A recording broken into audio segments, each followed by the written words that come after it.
I think it's sort of an enhanced naturalism. So we've taken the spaces that Martin's made us, and they're always photographically very good anyway. They're just in their own right. They don't need loads of caressing with the light. And so we've sort of just been quite bold. And I think as we've sort of dabbled sometimes in America, we've looked for more structured, contained frames. Still with scale, but sort of feeling him sort of more contained. Whereas in Afghanistan, we feel we roll around a lot more, and the world's quite open to him. And then we've obviously got the dream sequence, which has become its own guy's own special project, which is really fun. And we use very distorting lenses and really twist the camera around and just play a lot. So we fundamentally have an awful lot of fun with the camera all the time. But I think it's always about being in there and immediate. It's not very. It's sort of, we don't really come back and stand back. It's but we roll around a lot as well. I love rolling around characters in spaces and really feeling those spaces rather than sort of shooting just a proscenium picture. So I think that's camera movement's been a big thing as well.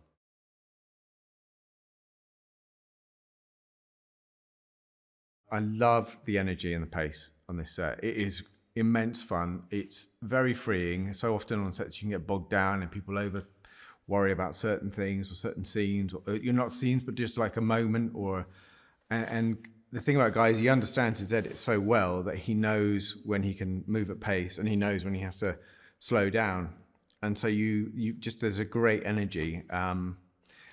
He spends quite a long time thinking about the scene with the actors and working with the actors, so that when you actually go out in that scene, that's it, and it's going. The energy is really fun, and you don't overwork stuff because there's not enough time to do that. You've got to. I mean, this script is it's so honest and immediate, and I felt that was a big thing about the immediacy of it. And I think that energy that he brings to the set keeps that immediacy. Sometimes photography can become over polished or over curated. And I think there's an immediate responsiveness to the photography because of the pace he puts onto the shoot.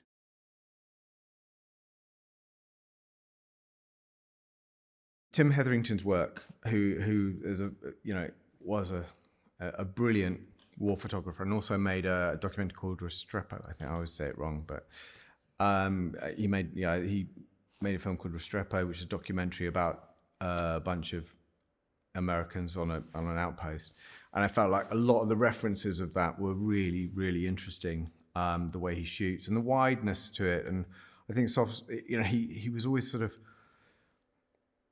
There's an intimacy in what he does, but such a huge scale, all in one photograph. And so, for me, when I was like looking at how I wanted to shoot this, it was about trying to create an intimacy, but still have a scale without sort of coming out for the scale and then coming back in, which is sort of more of a traditional method. It felt, and that goes back to that immediacy and the pace with which Guy wants to work, because he doesn't want you to. He's not going to let the DP run off and just make something magnificent that doesn't mean anything to the story. Every shot has to mean something to the story, so you have to think of that. And I think that's why. Obviously, I love Tim Hetherington's work. Also, the look of it as well is great, but I think the way he creates that singular moment of character within it, but still totally understanding the scale of the situation these soldiers are in, and the smallness sometimes that they are in just huge spaces, and how isolating it is. So I felt that was a big thing, and I also love Larry Burrows and his work in Vietnam. So I think it was a lot of the war photographers rather than anything specific.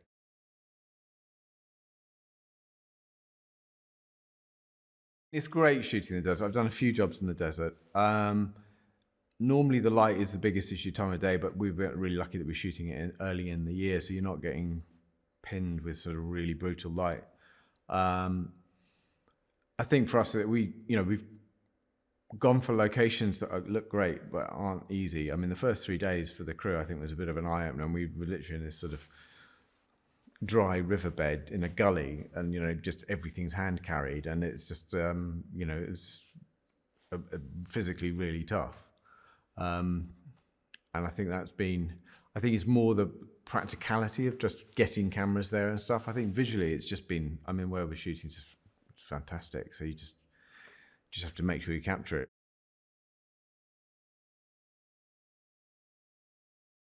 I think a big thing is none of us wanted to make a brown film. You know, I think these sort of films can become brown very quickly, not just by the nature of the way the environment you're shooting and what people are wearing. And there's all sorts of subtleties. Like Lulu put little red tabs on the backs of their tack gear, which they do just to know who is who.